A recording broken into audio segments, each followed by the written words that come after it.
The rain had been pounding Houston for 3 days straight, turning the city's streets into raging rivers. Marcus Williams stood at his apartment window, watching the murky water creep higher up the sidewalk below. His 8-year-old daughter, Emma, pressed her face against the glass beside him, her breath fogging the window. "Daddy, is our car gonna float away too?" she asked, pointing at a sedan being swept down the street like a toy boat. Marcus wrapped his arm around her thin shoulders, feeling the weight of unpaid bills in his back pocket. 3 weeks since Pinnacle Industries had laid him off. 3 weeks of watching their savings drain away like the water rushing past their building. "No, sweetheart. We parked it on higher ground, remember?"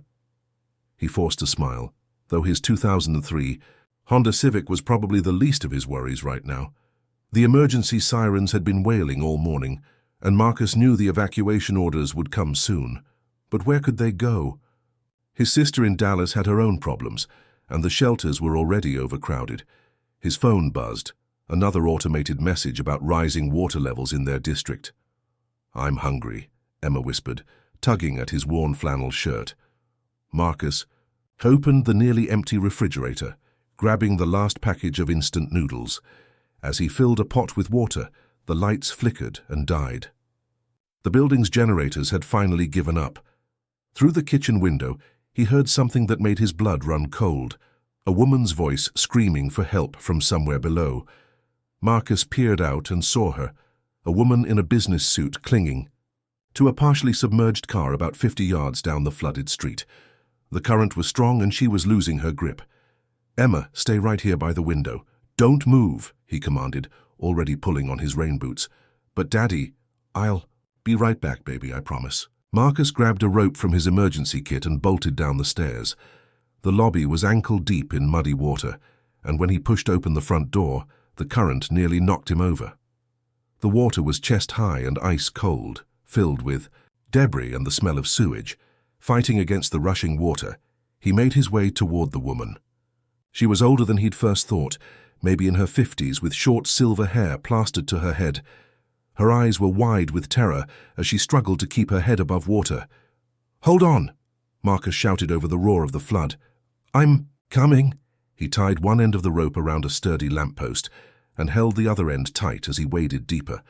The woman's strength was failing. Her fingers were slipping from the car's door handle. "Give me your hand." Marcus reached out just as she lost her grip. The current swept her toward him and he managed to catch her arm, pulling her against his chest. She was shaking violently, coughing up muddy water. "I've got you," he said firmly. "Hold on to me tight." Using the rope as a guide, Marcus fought his way back to the building, half carrying, half dragging the woman through the treacherous current. His muscles screamed in protest, and twice they both nearly went under, but he refused to let go. When they finally reached the lobby, both of them collapsed against the wall, gasping for breath. The woman's expensive suit was ruined, her makeup completely washed away, but she was alive. "Thank you," she whispered between ragged breaths. "Thank you so much. I thought I was going to die." Marcus helped her to her feet, noticing for the first time how elegant she seemed, even soaked and shivering. "We need to get you warmed up. I live on the 3rd floor." As they climbed the stairs, she leaned heavily on his arm. "I'm sorry to be such a burden. My car stalled in the water and I tried to get out, but the current—" "Don't apologize. Anyone would have done the same thing." But even as he said it, Marcus knew it wasn't true. In the past hour, he'd seen several people drive past the flooded area without stopping to help. In a city where everyone was fighting for their own survival, kindness had become a luxury few could afford. Emma's face lit up when they entered to the apartment. "Daddy, you're all wet. This is Mrs.?" Marcus realized he didn't even know the woman's name. "Victoria," she said softly, accepting the towel Marcus offered. "Victoria Sterling." The name stirred something in Marcus's memory, but he couldn't place it. He focused on getting Victoria warm and dry, offering her his only clean shirt and a pair of sweatpants. While she changed in the bathroom, he managed to heat some soup on a small camping stove. "You saved my life," Victoria said when she emerged, looking more human in his oversized clothes. "I don't know how to repay you." Marcus handed her a bowl of soup. You don't need to repay anything, we're all just trying to survive this storm. As the three of them sat in the dim apartment, sharing the simple meal by candlelight, Marcus couldn't help but notice how out of place Victoria seemed. Her hands were soft, uncalloused, the hands of someone who'd never known real physical labor. Her speech was refined, educated. Even in his clothes, she carried herself with an air of authority that seemed almost automatic. But there was something else in her eyes now, a vulnerability he suspected she rarely showed anyone. The flood had stripped away whatever mask she usually wore, leaving behind just a woman who'd come face to face with her own mortality. Outside, the rain continued to fall, and the water continued to rise. The storm had passed by morning, leaving behind a city transformed. From Marcus's window, Houston looked like a war zone, overturned cars, debris scattered everywhere, and a smell that would linger for weeks. The water had receded enough for people to venture outside, though many streets remained impassable. Victoria sat at Marcus's small kitchen table, nursing a cup of coffee he'd made on the camping stove. In the daylight, wearing his clothes but with her composure gradually returning, she looked almost regal despite the circumstances. Emma had taken an immediate liking to their unexpected guest, chattering excitedly about school and her drawings, while Victoria listened with genuine interest. Marcus found himself watching the interaction with curiosity. Victoria's attention seemed completely focused on his daughter, asking thoughtful questions and responding with enthusiasm that didn't feel forced. "So your daddy is a hero, you know," Victoria told Emma, causing the little girl to beam with pride. "I know," Emma replied matter-of-factly. "He helps everybody, even when we don't have very much." The innocent comment brought a flush to Marcus's cheeks, but Victoria's expression grew thoughtful. "What do you do for work, Marcus?" she asked gently. The question hit like a punch to the gut. I worked at an automotive parts manufacturer, assembly line supervisor." He paused, forcing himself to continue. "But they had layoffs 3 weeks ago. Corporate restructuring, they called it." "I'm sorry," Victoria said, and the sympathy in her voice sounded genuine. "That must be incredibly difficult, especially with Emma." Marcus nodded, unable to trust his voice. The shame of unemployment still felt fresh, even though he knew the layoffs weren't his fault. 15 years with the company, excellent performance, reviews, but when the numbers didn't add up, experience and loyalty meant nothing. "What company?" Victoria asked casually, but something in her tone made Marcus look up sharply. "Pinnacle Industries," he said, watching her face carefully. Victoria went very still. The coffee cup trembled slightly in her hands before she set it down on the table. For a long moment, neither of them spoke. "You worked at Pinnacle," she said finally, her voice barely above a whisper. "You know it?" Marcus asked, though something cold was already settling in his stomach. Victoria closed her eyes. When she opened them again, all the warmth had drained from her expression. "Marcus, I need to tell you something. I should have said something last night, but I was so shaken up and you were so kind." "Mom works at the big building with all the windows," Emma chimed in innocently. "The really tall one downtown?" Both adults stared at the little girl in confusion until Marcus realized what she meant. "Emma, Victoria doesn't— I'm the CEO of Pinnacle Industries," Victoria said quietly. The words hung in the air like a physical presence.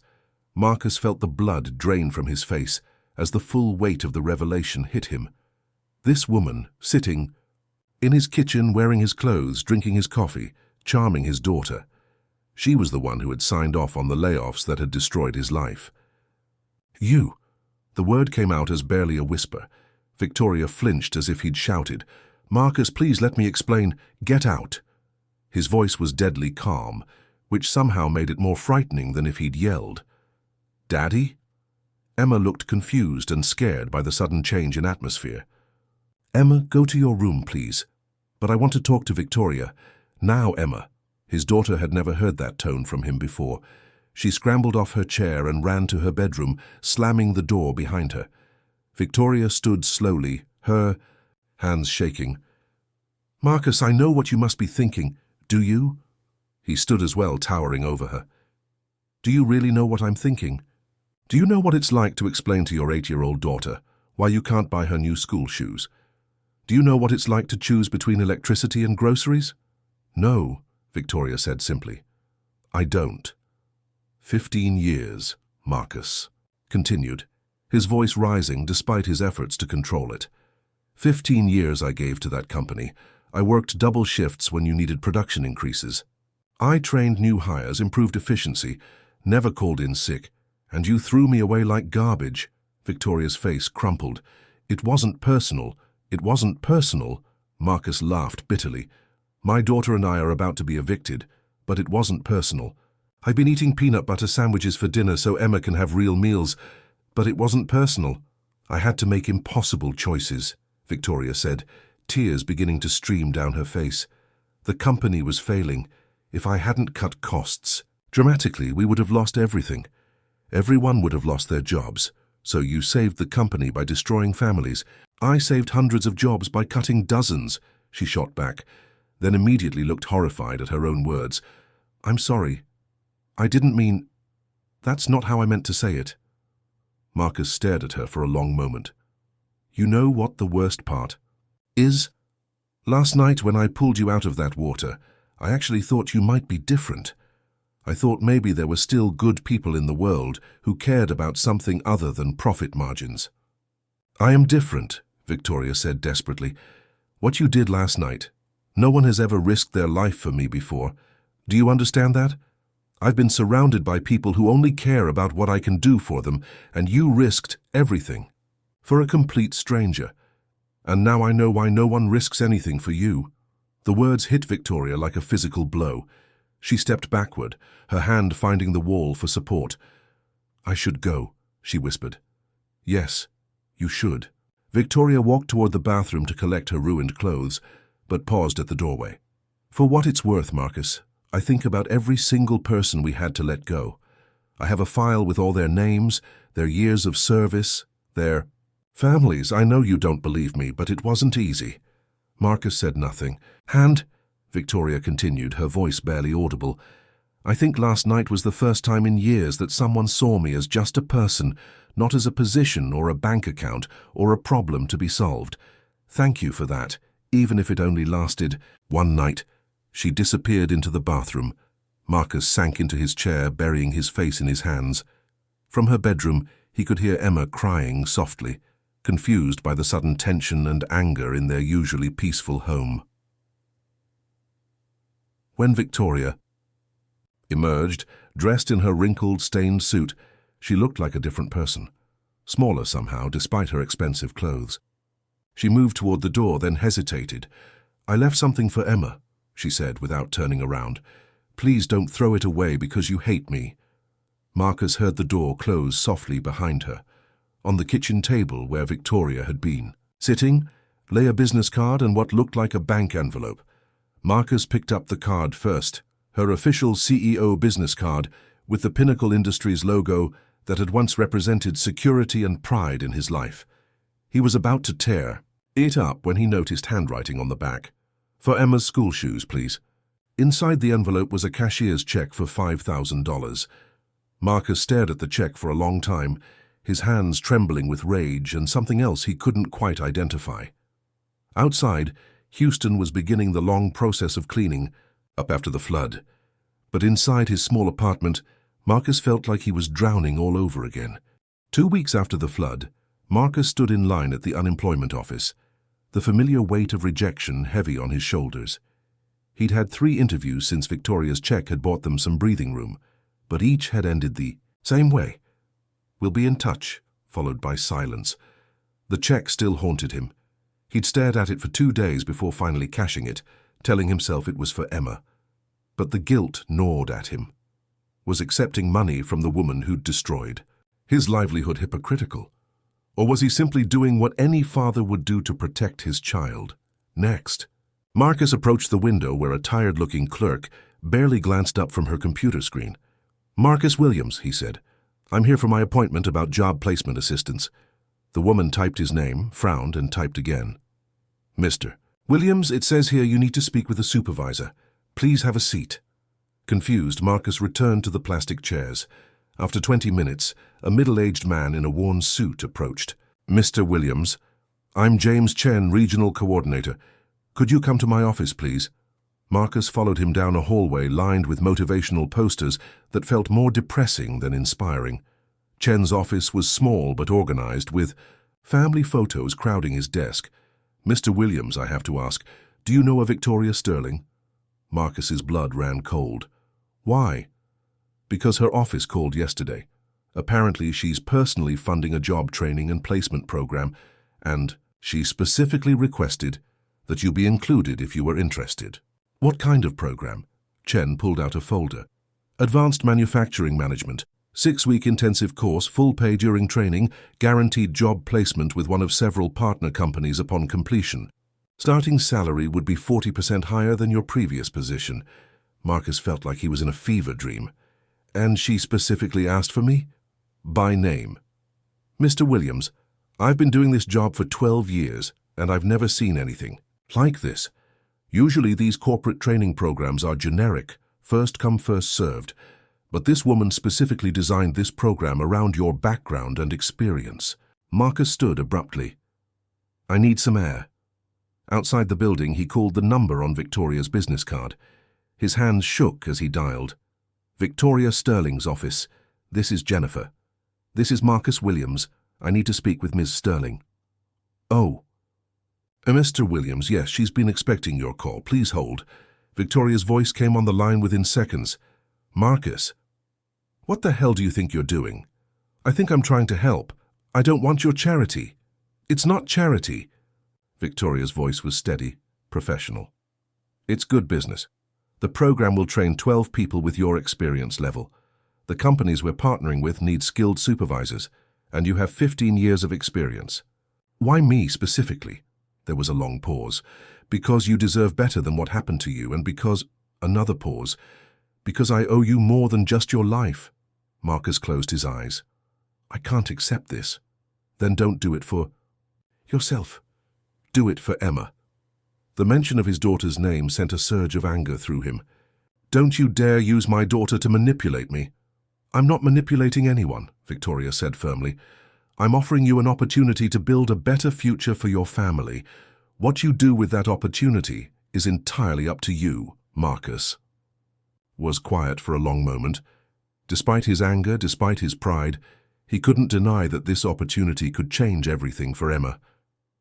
If I do this, he said finally, it doesn't make us even. It doesn't erase what you did. I know. And I don't want to see you. I don't want any personal contact. This is purely professional. Understood. Marcus hung up without saying goodbye. That evening, as Emma worked on her homework at the kitchen table, wearing the new shoes Victoria's money had bought, Marcus found himself staring at the training program brochure. The courses looked challenging, but relevant. The partner companies were reputable, and the salary increase would mean Emma could have the childhood she deserved, not one defined by constant financial stress. Daddy, you look sad, Emma said, looking up from her math worksheet. Just thinking, sweetheart, about the nice lady who stayed with us. Marcus had never told Emma about Victoria's true identity, only that she'd had to leave for work. Why do you ask about her? She was really pretty and she listened to me. Most grown-ups don't really listen. Emma chewed on her pencil eraser thoughtfully. And she looked at you the way Mrs. Patterson looks at Mr. Patterson. What way is that? Like, she thought you were the best thing ever. Marcus felt a strange twist in his chest. Emma, you have quite an imagination. Maybe, Emma shrugged and returned to her homework. But I hope she comes back to visit sometime. That night, after Emma was asleep, Marcus sat at his computer and filled out the application for Victoria's training program. As he clicked submit, he told himself it was purely practical, a smart career move that would benefit his daughter, but Emma's words echoed in his mind. She looked at you like she thought you were the best thing ever. And despite everything, despite his anger and hurt and wounded pride, Marcus found himself wondering what Victoria Sterling saw when she looked at him. More importantly, he wondered why it mattered to him what she saw. 3 days later, he received an acceptance letter for the program, along with a note that simply said, "You won't regret this. V. Marcus crumpled the note and threw it away, then immediately retrieved it from the trash and smoothed it out. He folded it carefully and put it in his wallet, next to Emma's school picture. He told himself he was keeping it as a reminder of what corporate manipulation looked like, but late at night, when sleep wouldn't come, he would take out the note and wonder if Victoria Sterling was just trying to ease her guilt, or if there was something more behind her extraordinary gesture. 6 weeks later, Marcus stood in the lobby of Sterling Manufacturing, one of Victoria's partner companies, adjusting his new tie and trying to calm his nerves. The training program had been intensive and challenging, but he'd excelled in every module. Today was his first day as operations manager, overseeing 3 production lines and a team of 45 employees. The irony wasn't lost on him that he was now making more money than he ever had at Pinnacle Industries, and it was all because the woman who destroyed his old life had created a new one. "Mr. Williams," a young woman approached with a clipboard. "I'm Sarah Mitchell, HR coordinator. Ready for your first day?" The morning flew by in a whirlwind of introductions, facility, tours and briefings. Marcus found himself energized by the challenge, his experience and new training combining to give him confidence he hadn't felt in months. By lunch, he'd already identified 3 efficiency improvements and had earned the respect of his new team. He was reviewing production reports in his new office when Sarah knocked on his door. "Mr. Williams, you have a visitor." Marcus looked up to see Victoria standing in his doorway, and for a moment he forgot how to breathe. She looked different, less polished somehow, more human. Her usually perfect hair was slightly mussed, and she seemed nervous. "Hello, Marcus." Sarah glanced between them curiously. "Should I—" "It's fine," Marcus said, though his heart was pounding. "Please close the door." Victoria entered slowly, as if she expected him to ask her to leave at any moment. She wore a simple blue dress instead of her usual power suit, and Marcus found himself noticing details he'd missed before, the way she tucked her hair behind her ear when she was nervous, the small scar on her chin, the warmth in her eyes that seemed at odds with her corporate reputation. "How's your first day going?" she asked. "Why are you here, Victoria?" She sat down across from his desk without being invited. "Because I wanted to see you succeed, and because—" she hesitated. "Because I've been thinking about that night constantly for 6 weeks." "About the flood?" "About who you are," she said. "Simply. About the fact that you risked your life for a stranger without expecting anything in return. About how you made me feel like a person instead of a position. About how your daughter looked at me like I was worth knowing, even though I was just some random woman her father had rescued." Marcus leaned back in his chair. "Victoria, I've made a lot of decisions in my career that I'm proud of," she continued, "but I've also made decisions that haunt me. Letting you go was one of them, even before I knew who you were. You didn't know me when you made that decision, no. But I knew you were someone's father, someone's provider. I knew you had 15 years invested in that company, and I took it away anyway." Victoria's voice grew quiet.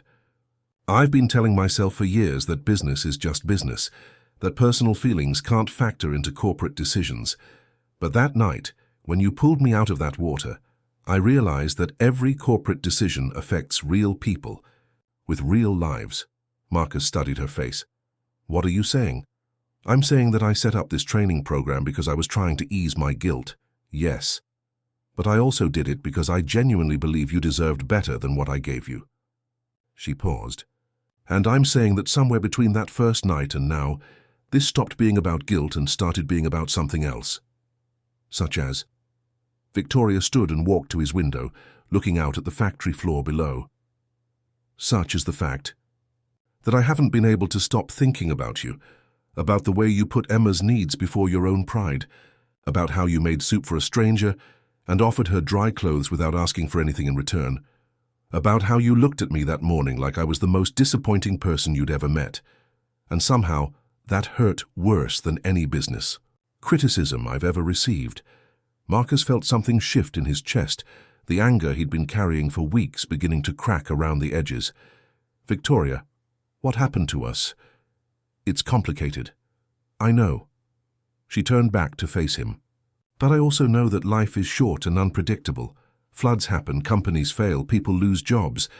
But sometimes, if we're very lucky, We get second chances we don't deserve. She walked back to his desk and placed a small wrapped package on its surface. "This is for Emma," she said.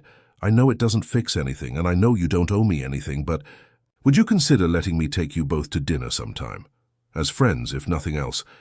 I promise not to talk business." Marcus picked up the package. "What is it?" "Art supplies. The kind she mentioned wanting that night." Victoria smiled, softly. She said she wanted to paint pictures of superheroes, and her daddy was her favorite superhero. The gesture was so thoughtful, so specific to Emma's interests, that Marcus felt his remaining defenses crumble. This wasn't corporate manipulation or guilt-driven charity. This was a woman who had genuinely listened to his daughter and remembered what mattered to her. "Victoria," he said quietly, "I don't know if I can trust you." "I know, and I don't know if I deserve your trust." She moved toward the door. "But I'd like the chance to earn it, if you'll let me." Marcus looked at the art supplies, then at Victoria's. Hopeful, vulnerable expression. 6 weeks ago, she had been the face of everything wrong with corporate America. Now she was just a woman who had funded his training, created this opportunity, and remembered that his daughter wanted to paint superheroes. "Emma loves pizza," he said finally. Victoria's face lit up. "Pizza sounds perfect." As she reached for the door handle, Marcus called out, "Victoria?" She turned back. "Thank you for the program, for this job, for—" He gestured helplessly. "For seeing something in me worth saving." "Marcus," Victoria said softly, "you saved yourself. I just provided the opportunity." After she left, Marcus sat in his office holding Emma's art supplies and thinking about second chances. Outside his window, the factory hummed with productive energy.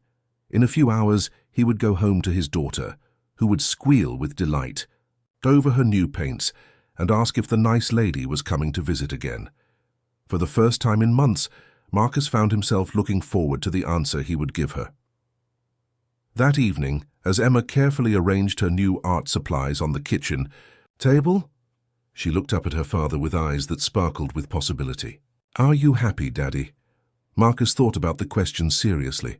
3 months ago, he would have said that happiness was a luxury he couldn't afford, but now, watching his daughter prepare to paint her dreams while he planned a future he'd never thought possible, he realized that sometimes the best things in life came from the most unexpected places.